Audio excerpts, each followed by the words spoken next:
अतीक अहमद के बेटे असद। कल उत्तर प्रदेश पुलिस ने असद और गुलाम मोहम्मद को एक एनकाउंटर में ढेर कर दिया था। वही रिमांड कॉपी में उत्तर प्रदेश पुलिस ने दावा किया है कि अतीक अहमद ने पुलिस के सामने सीआरपीसी की धारा 161 में जो बयान दिया है उसमें उमेश पाल की हत्या की साजिश की बात कबूल कर ली है। आरोपी अतीक अहमद ने 12 अप्रैल 2023 को पुलिस को दिए अपने बयान में यह बताया है कि उसी ने उमेश पाल हत्याकांड की पूरी साजिश जेल में बैठकर रची थी। अतीक अहमद की पत्नी शाइस्ता परवीन को मुलाकात के दौरान नए मोबाइल फोन और नए सिम कार्ड मुहैया कराने का जिम्मा दिया गया था।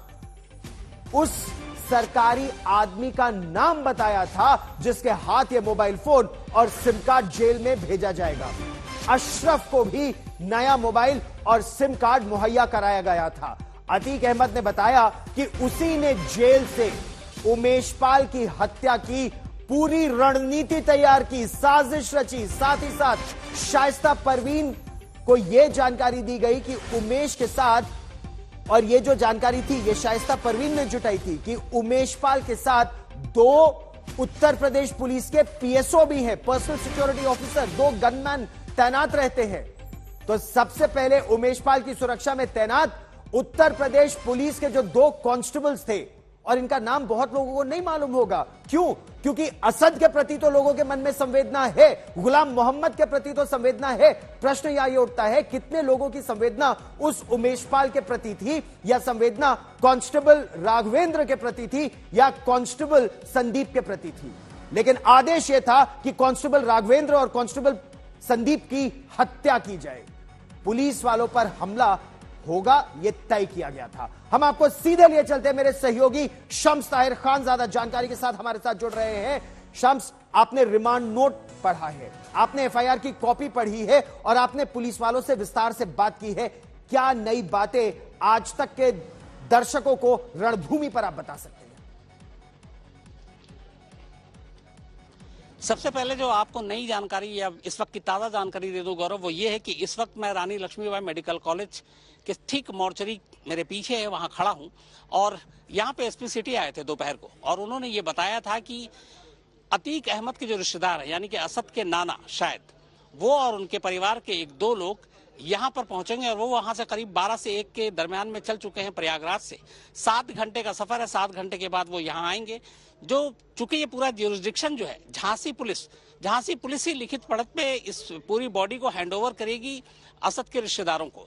तो एसपी सिटी का कहना था कि हमें वो अर्जी मिल चुकी है और हमें कोई ऑब्जेक्शन नहीं है, वो जैसे ही आएंगे हम जो बाकी कागजी कार्रवाई वो पूरी करेंगे और बॉडी को सौंप देंगे। और यहाँ से झांसी पुलिस की एक टीम झांसी के बॉर्डर तक जाएगी, उसके बाद दूसरी डिस्ट्रिक्ट और फिर प्रयागराज तक पुलिस की सुरक्षा में बाकायदा इन दोनों शवों को, दोनों लाशों को लेकर प्रयागराज जाएगा।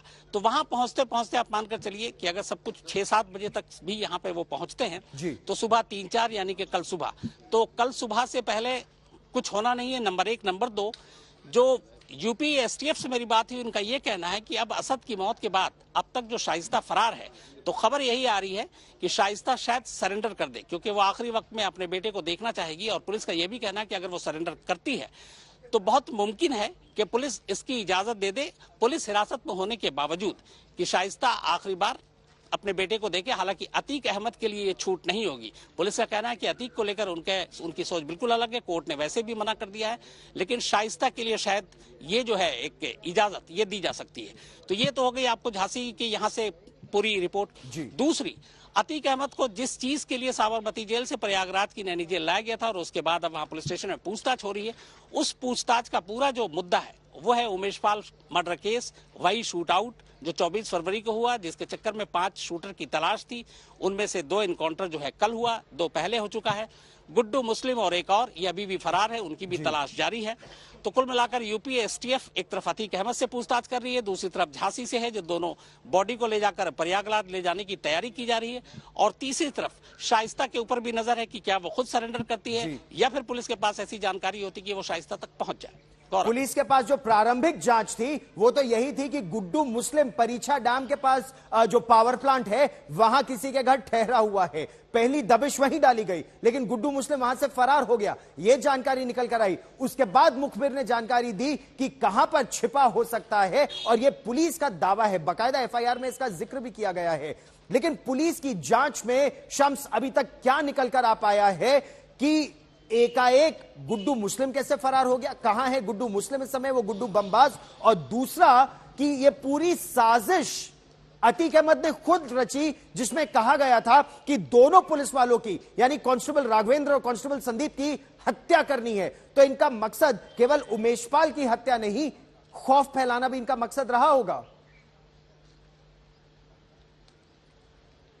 इन दोनों एनकाउंटर का झांसी में, और ये जो अभी आपने गुड्डू मुस्लिम की बात की, एक कनेक्शन है। और मैं गौरव, विजुअल भी हो सकता है, मैं कहूंगा कि प्रोड्यूसर अगर वो दिखाएं जी। गुड्डू मुस्लिम इसी झांसी से करीब 30 किलोमीटर जहां पर एनकाउंटर हुआ उससे भी 2 किलोमीटर करीब एक जगह है जो परीक्षा डैम है, वहां पर एक सतीश नाम के एक शख्स वहां पर जो रहा करते हैं, और उन्हीं के घर पर पहली बार गुड्डू मुस्लिम 24 फरवरी को उमेशपाल का शूट आउट हुआ था।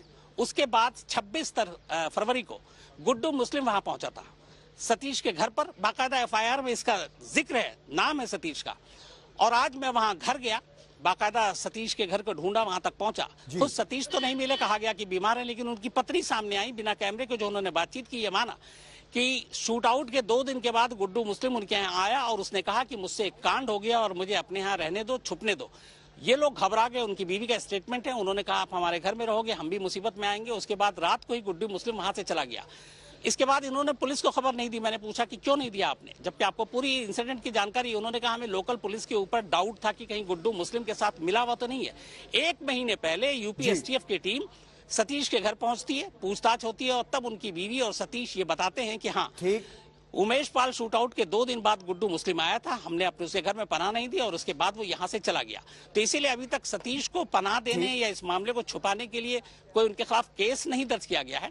लेकिन ये सच है कि गुड्डू मुस्लिम की मौजूदगी उमेशपाल शूट आउट के ठीक 2 दिन बाद झांसी के अंदर बड़ी बात है, ये बड़ी बात आप सबसे पहले रणभूमि पर सुन रहे हैं। शम्स, आप मेरे साथ जुड़े, बहुत बहुत धन्यवाद।